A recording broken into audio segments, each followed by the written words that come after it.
డబ్బులు సంపాదించుకోవడం ఎంత ఇంపార్టెంటో దాన్ని కరెక్ట్ వేలో యూజ్ చేయడం అంతే ఇంపార్టెంట్. సో ఈరోజు మా ఇంకో ల్యాండ్ మీతో షేర్ చేస్తాను. Good morning, welcome my tips. ఎట్లున్నారు మీరందరూ? నా కమెంట్ చెప్పండి. నేను చాలా బాగున్నాను. సో గాలిపల్లి నుంచి స్టార్ట్ అయిపోతున్నాం. గాలిపల్లి ఇది లాస్ట్ వ్లాగ్ అనగానే 2 months ఉంటాన్నారు. ఎందుకు వెళ్తున్నారు? ఉంటా అన్నారు కదా, ఏమైంది? చాలా కమెంట్స్ వచ్చాయి నిన్నటి వీడియోకి. సో ఈ వీడియోలో అది క్లియర్ చేస్తాను. సో మా అన్నయ్య నేను ఉన్నన్ని రోజులు రమ్య నేను పెట్టుకుందామని మైదాకి అడిగిన. మా అన్నకు తీరనే లేదు. ఇవాళ వెళ్తాం అనగా నిన్న నైట్ వెళ్ళి ఆ అన్నయ్య వాళ్ళ ఫ్రెండ్ వాళ్ళు ఉంటారు. సో అక్కడ మైదాకి అడిగాడు. అంటే ఆ అన్నయ్య ఎప్పుడు ఇవ్వడానికి రెడీ ఉంటాడు. మా అన్నకు పోవడం తీరదు. సో అక్కడి నుంచి వెళ్ళి మైదాకు దాంతోపాటు అన్నయ్య నా కోసం పెట్టించిన కొన్ని మామిడికాయలు తీసుకొచ్చాడు అనమాట. సో జర్నీ ఎర్లీ మార్నింగే స్టార్ట్ చేసాం. ఎందుకంటే ఈవినింగ్ వెళ్తేనేమో వెళ్ళేసరికి టైర్డ్ అయిపోతున్నాం. ఇన్ని రోజులు ఇంట్లో లేము. బయట ఏ సిచ్యువేషన్ ఉంటుందో నాకు శేఖర్కి బాగా తెలుసు. ఎర్లీ మార్నింగ్ వెళ్తేనే కొన్ని పనులు చేయగలుగుతాం, ఇల్లు సెట్ చేయగలుగుతాం. నేను ఒక్కదాన్న ఒంటరిగా చేయలేను. అంటే శేఖర్ అంటారు తను కూడా ఎక్కువ హెల్ప్ చేయలేడు. తనకి మొన్న చికెన్ బాక్స్ తగ్గింది. చాలా ఎక్కువ ఫీవర్ రావడం వల్ల ఆయనకి ఆ నీరసం తగ్గట్లేదు. సో మా అన్న నేను తీసుకొచ్చిన ప్రతిసారి అంటాడు, నువ్వు హైదరాబాద్ నుంచి ఏం తెస్తావో తెలియదు. అప్పుడు సంచులు నింపి కారు అంతా నింపుతావు, పోయేటప్పుడు ఏం పట్టుకుపోతావో తెలియదు. నువ్వైతే కారు కొనకే బస్సే కొనని ఎప్పుడు అంటూనే ఉంటాడు. సో మనం చూడాలి కారు కొనే యోగం ఎప్పుడు వస్తుందో. సో మేమైతే ఎర్లీగానే స్టార్ట్ అయిపోయామండి. రమ్మేమో 5కి వెళ్ళిపోయింది, బస్సు ఉంటుంది. సో మేము 6:30కి మా అన్నయ్యకి నా మీద ఎంత నమ్మకం అంటే 5:30 కాలేజ్ నేను వచ్చేస్తున్నా బయలుదేరినా అన్నాడు. టకటకటక లేచి నేను రెడీ అయినా. నైటే అన్ని రెడీ చేసి పెట్టుకున్నాలేండి. సో మనం చేయాల్సిన కాలకృత్యాలన్నీ చూసుకొని 6:30కి మా అన్నయ్య వచ్చాడు. అత్తయ్య పనికి వెళ్ళిందనమాట అత్తయ్య. సో అత్తయ్యకి ఏంటంటే మేము మధ్యాహ్నం అయినా నైట్ అయినా తినేసి వెళ్తే బాగుండని ఫీలింగ్ ఉండు. కానీ 2 months మనం అక్కడ లేము. వెళ్ళేసరికి మెల్లగా 25 days 1 month లేము. వెళ్ళేసరికి ఇల్లు ఎట్లుంటుందో నాకు శేఖర్కి తెలుసు. నైట్ వెళ్ళామనుకోండి పొద్దున్న లేవగానే పని చేయాలంటే చిరాకు వస్తుంది. అలా అని మధ్యాహ్నం వెళ్ళాం అనుకోండి ఎండకు బేజారు అవుతాం. సో పొద్దున్న వెళ్ళామనుకోండి సెట్ అవుతాయి అన్నీ. సో ఈరోజు మీకు ఒక థింగ్ చూపిస్తాను. సో ఇది సిద్దిపేట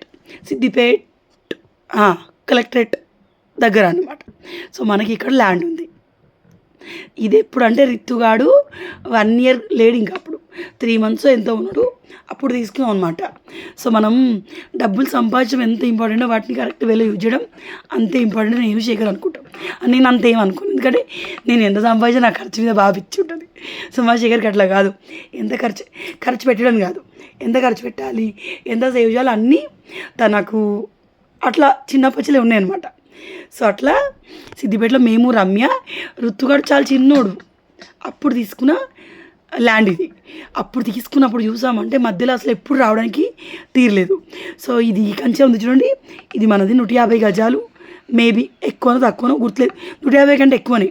సో 150 గజాలు 168 గజాలు ఉంటుంది. సో మనది రోడ్కి 3rd బిట్.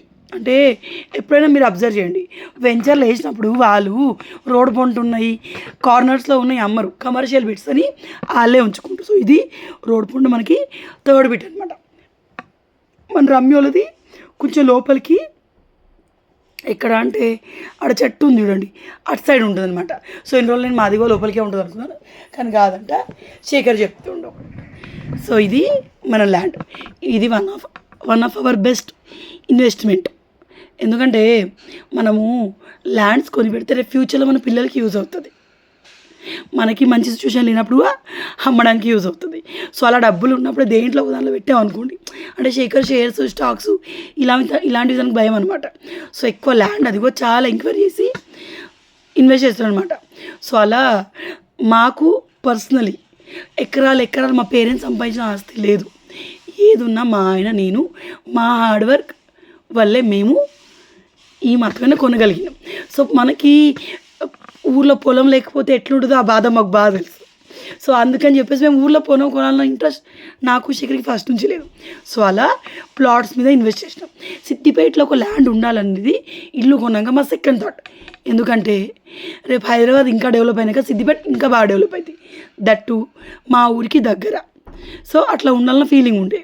అలాంటిది ల్యాండ్ చూసిన వెంటనే డబ్బులు లేకపోయినా కొంచెం అడ్జస్ట్ చేసి అప్పుడు మన యూట్యూబ్ ఛానల్ కూడా బాగానే రన్ అయ్యేది కాబట్టి అంత మనకి కష్టమేం అవ్వలేదు.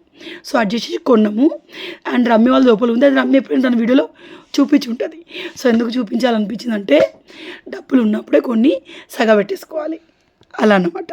సో ఇప్పుడు దాన్ని విలువ పెరగడమే కానీ తగ్గడం ఉండదు. ఇప్పుడు మనమైనా మన పెద్దలు ఎకరాల్లో కొన్నారు, మనం గుంటలలో కొంటున్నాం.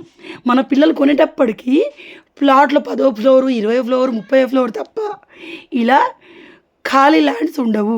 సో వాళ్ళ కోసం ఇది ఆస్తిగానే పనికొస్తుంది. సో చెప్పాలనిపించింది, మీకు యూజ్ అవుతుంది అనిపించింది. నేను గొప్ప అని చెప్పడానికి కాదు, ఎందుకంటే ఎకరాల కొద్ది పొలాలు ఉన్నోళ్ళుగా మన ఛానల్ చూసే వాళ్ళు ఉంటారు. సో అట్లా సో నాకేంటంటే ఒక ఫీలింగ్ ఉంటుంది, ఏదైనా జీరో నుంచి స్టార్ట్ అయ్యి మా ఓన్గా మేము సంపాదించుకున్నాం, అట్లీస్ట్ ఎవరో ఒకరికైనా మా వల్ల ఇన్స్పైర్ అవుతారు అన్న ఫీలింగ్ ఉంటుంది. సో తర్వాత ఇక్కడ ఈ కార్లు అమ్ముతున్నారు రోడ్ సైడ్, కార్లు కాదు లారీలు. ఈ బ్లూ లారీ ఉందా, ఇలాంటి లారీ అత్తయ్య శ్రీశైలం వెళ్ళినప్పుడు రితువాడికి కొనింది 400 రూపీస్కి. ఎంత మా అత్తయ్యతోటి ఉన్న వాళ్ళు ఆగం చేసేసరికి బస్సులోనే మర్చిపోయింది.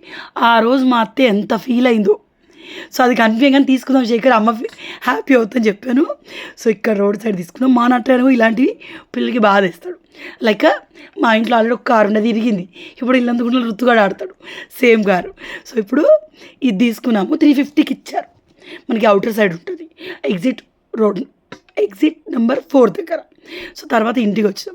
ఇంటికి వచ్చాక చూస్తే వామ్మో ఇదంతా ఎప్పుడు క్లీన్ చేద్దాం అనిపించింది. ఫస్ట్ ఆఫ్ ఆల్ నాకు బాగా బాధ అనిపించింది, నా ఇండోర్ ప్లాంట్ చనిపోయినాయి ఆల్మోస్ట్. సో ఇవి పెట్టేటప్పుడు నెలల కొద్ది ఎక్కడికి వెళ్ళను, ఈవెన్ వారం కూడా ఎక్కడికి వెళ్ళను అన్నట్టుగా 3 years నేను మెయింటైన్ చేసుకున్నాను, బతికించుకున్నాను అన్నిటిని. కానీ నేను వెళ్ళేటప్పుడు లోపల ఉన్న ప్లాంట్స్ అన్నీ బయట పెట్టిపోయినా, ఆల్మోస్ట్ ఎండిపోయి పైన అయితే చచ్చిపోయినాయి. పైన ఇప్పుడు ఏం చేసేది లేదు, జూన్లో వర్షాలు స్టార్ట్ అయినాక పెడతాను. సో ఇన్ని రోజులు 2 months ఉంటా అని చెప్పి ఎందుకు ఉండలేదు అన్నారు. అన్ప్లాన్డ్ థింగ్ ఒకటి హ్యాపెండ్ అయింది. సో ఏంటి అనేది మీకు 2-3 రోజుల్లో తెలిసిద్ది. అందుకే వచ్చాము. వచ్చేటప్పుడు 1 weekలోనే రిటర్న్ వెళ్ళాలి అన్న ఆలోచన కొద్ది వచ్చామండి. సో తర్వాత ఏమైందిగా ఈ వీడియోలో మీకు చూపిస్తాను. సో ఇక్కడ చూడవచ్చు, అంటే మీరు అన్నారని నేను చెప్పట్లేదు 1 weekలో వెళ్తాను. మేము ఆల్రెడీ ఫిక్స్ అయ్యి వచ్చాము. పిల్లల స్కూల్ స్టార్ట్ అయ్యే వరకు గాలిపల్లిలోనే స్పెండ్ చేయాలని. నెక్స్ట్ ఇయర్కి అన్ని రోజులు వర్క్ ఫ్రమ్ హోమ్ ఉంటుందో లేదో తెలియదు కదా. సో తన సంతోషమే నా సంతోషం. సో 1 week ఉండి నాకున్న పని చేసుకొని వెళ్దామని వచ్చేసామన్నమాట. సో అన్నయ్య వచ్చాము, బయట ఊడ్చి ఇల్లు తూడ్చి అన్నీ వేసేసి ఫుడ్ వండి అన్నయ్య తినేసి 2 o'clockకి వెళ్ళాడు. మా అన్నయ్య వెళ్ళేటప్పటికి చాలా ఎండ ఉందండి. సో నేనేం షూట్ చేయలేదు, ఎందుకంటే ఇల్లు అంత దారుణంగా ఉండింది. సో మెట్లపై నుంచి నాకు ఇలాంటప్పుడు మా శేఖర్ చాలా హెల్ప్ చేస్తాడు. బయట ఊడ్చాను, నేను కడగలేదు.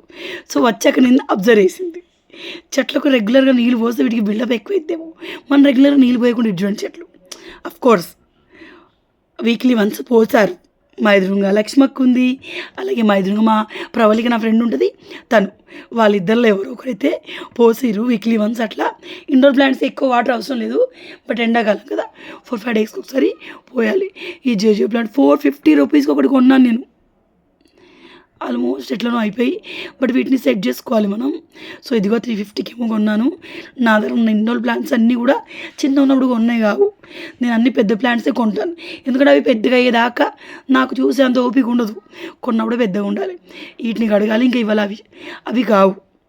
సో ఇదైతే చాలా మండలు వచ్చినాయి, అంటే చాలా కొమ్మలు వచ్చాయన్నమాట మనీ ప్లాంట్కి. సో మనీ ప్లాంట్ విషయంలో ఒకటి అబ్జర్వ్ చేయండి, ఎటైతే ఎండ తగులుతుందో అటు గ్రోత్ బాగుంటుంది. సో చూడండి ఎంత పెద్దగా అయిందో. ఇది ఇట్స్ అ న్యూ బ్రాంచ్, ఈ 25 daysలో వచ్చే న్యూ బ్రాంచ్ ఇది. ఇటన్నీ పైకి ఎక్కాలి అండ్ అడిదిక్కు ఎండ ఎక్కువ తగలదు, అందుకే అది అట్లుంది.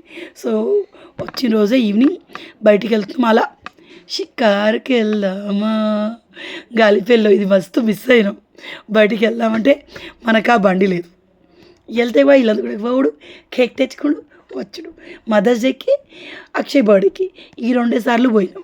అండ్ నేను అన్నయ్య వాళ్ళ ఇంటికి పోయి 1 day ఉన్నా, ఎక్కువ లేను. సో తెచ్చిన గోరింటాకు ఉంది కదా, ఆల్మోస్ట్ ఎండిపోయే స్టేజ్కి వచ్చింది. మా లక్ష్మక్క నాకు ఇచ్చిపో, నేను తీసి పెడతాను, లీవ్స్ అన్ని సెట్ చేసి పెడతాననింది. సో చాలా మంచిదండి మా లక్ష్మక్క, లేకపోతే తను ఇప్పుడు దీన్ని సెట్ చేయకపోతే ఈ ఆకు ఎండిపోయి చెత్త కుప్పలకే పోయేది. సో వాళ్ళకి గోరింటాకు చెట్టు ఉంటుంది. మా లక్ష్మక్కల గోరింటాకు నా అంత ఎక్కువ తనుగా పెట్టుకొని ఉండదు. అన్నిసార్లు నా కాళ్ళకు చేతులకు ఎక్కువ పెట్టుకుంది అనమాట. సో ఈ బుడ్డ పాప మా లక్ష్మక్కల మనవరాలు. తన పేరు కూడా తేజ్ అని, చాలా క్యూట్గా ఉండిద్ది.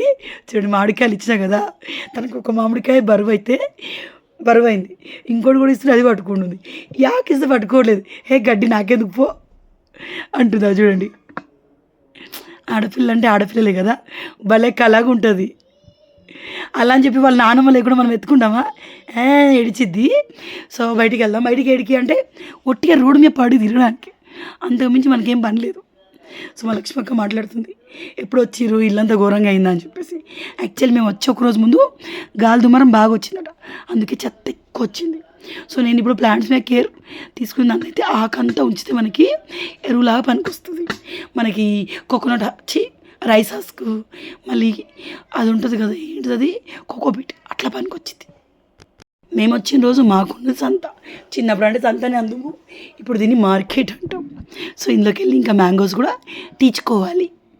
సో చలో మీకు కూడా చెప్పనా, మన డే ఎంత హెక్టిక్గా అయినా ఉండండి, ఎంత బిజీగా అయినా ఉండండి, ఇట్లా ఫర్ మీ ఇది ఒక థెరపీ లాంటిది.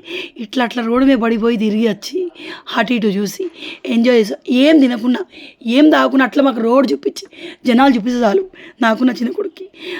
అండ్ నెక్స్ట్ డే ఇదైంది. ఇది అస్సలు ఎవ్వరం అనుకోలేదు, తేజుకైంది అమ్మవారు. ఘోరంగా బాధ అనిపించింది నాకు. ఎందుకంటే శేఖర్కి అయిపోయింది, పిల్లలు డిస్టెన్స్ తోటే ఉన్నారు, బట్ వాళ్ళ తండ్రి కాబట్టి అప్పుడప్పుడు వెళ్తారు. అండ్ ఎస్ ఒకరికి ఇంట్లో అయిందంటే అందరికీ అవుతుంది. మా రమ్యకి, పిల్లలకి, నాకు, అత్తయ్యకి అందరికీ అయింది కాబట్టి మాకు ఇన్ఫెక్ట్ అవ్వలేదు. సో వీళ్ళకి చిన్నప్పటి అవ్వలేదు కాబట్టి వీడు ఇన్ఫెక్ట్ అయ్యాడు. సో ఆ రోజు మాకు కనిపించింది. ఆ రోజు తర్వాత 2-3 డేస్కి నేను మీకు చూపిస్తున్నాను. సో అమ్మవారు అయినాక ఏవేవి పాటించాలో అవన్నీ పాటిస్తున్నాను. బట్ మెయిన్ థింగ్ ఏంటంటే గాలిపెల్లో వేడి వల్ల శేఖర్కి మంట, నొప్పి ఎక్కువ అనిపించినాయి. సో మా విషయంలో ఇది ప్లస్ పాయింట్ అయింది. తేజు ఏసీ రూమ్లోనే ఉంటున్నాడు, హాల్లో అక్కడికి ఇక్కడ పోవట్లేదు. ఇప్పుడు చాలామంది అంటారు రితుని తేజుకు దూరం ఉంచమని. ఇంటి పక్కన ఆడపిల్లలు ఎవరు లేరు, ఆడితే వీళ్ళిద్దరే. ఋతుగాన్ని ఎట్లా దూరం వస్తుందో చెప్పండి, మేము పడుకునేది ఈ బెడ్ పైనే. సో చలో నేనైతే మెంటల్గా ఫిక్స్ అయ్యాను, ఒకరి తర్వాత ఒకరికి అయితే ఐ విల్ మేనేజ్. సో తర్వాత శేఖర్ని గాలిపల్లో మేనేజ్ చేయడం ఎంత కష్టం అనిపించింది. ఎందుకంటే అక్కడ వైట్ క్లాత్స్ లేవండి, గాలిపల్లి తక్కువ చేయట్లేదు నేను, అది నా ఇల్లే. సో అక్కడ వైట్ క్లాత్స్ లేవు, లుంగుతో మేనేజ్ చేస్తాం. చల్లాలేదు, కూలర్ ఎంత వేసుకున్నా ఎప్పుడు పడితే అప్పుడే కరెంటు పోయేది. సో తేజుకి ఇట్లా అయ్యాక వెళ్ళే ప్లాన్ని పోస్ట్పోన్ చేసుకున్నాం. వెళ్తాం ఇంకో 1 వీక్ ఆగి, వాడు సెట్ అయ్యాక రితుగాడు ఏమి ఇన్ఫెక్ట్ కాకుంటే వెళ్తామని ఫిక్స్ అయ్యామన్నమాట. సో తేజుకి ఏంటంటే ఈ బబుల్స్ తోటి వాడికి వీప్ సేమ్ శేఖర్లానే చాలా ఎక్కువైంది. వీటి మీద అక్కడిక్కడ అయ్యేసరికి పడుకోవడం కష్టమవుతుంది. రితు దూరమే ఉంటున్నాడు. సో నాకేమైందంటే వచ్చినప్పటి నుంచి ఈ పరుపులో అంటే గాలిపల్లిలో కింద పడుకొని నిద్ర సరిగా పట్టలేదు. ఇప్పుడు పరుపులో పడుకుంటే ఏంటోనండి, పరుపు ఇటు అటు మార్చాలా, ఓల్డ్ అయిపోయింది తెలియట్లేదు, కానీ నిద్ర పట్టట్లేదు. సో వేరే పరుపు గురించి ఆలోచించాల్సిన టైం రానే వచ్చింది. మా ఋతుగాడు చూడండి బోర్ కొడుతుందండి, వీళ్ళకి ఎండలో బయటికి పంపిస్తలేదు. సిటీలో కిడ్నాపర్స్ ఎక్కువ పెరిగారు. సో పిల్లలు మనం ఉన్నప్పుడే బయటికి పంపించాలి, పేరెంట్స్తో ఉన్నప్పుడు ఎత్తుకుపోయేటోళ్ళు కూడా వస్తారు. సో ఆ భయానికి నేను గ్రిల్ డోర్ లాక్ వేస్తున్నా అంటే అందరు ఇంట్లో ఉంటున్నాం. ఆ ఏసీ రూమ్ ఒకటే దాంట్లో ఏసీ ఉంది, అందులోనే ఉంటున్నామండి, ఇంకెక్కడికి వెళ్ళట్లేదు. సో ఇదొక బ్యాడ్ న్యూస్, తేజుకి ఇట్లా అవ్వడం. బాయ్.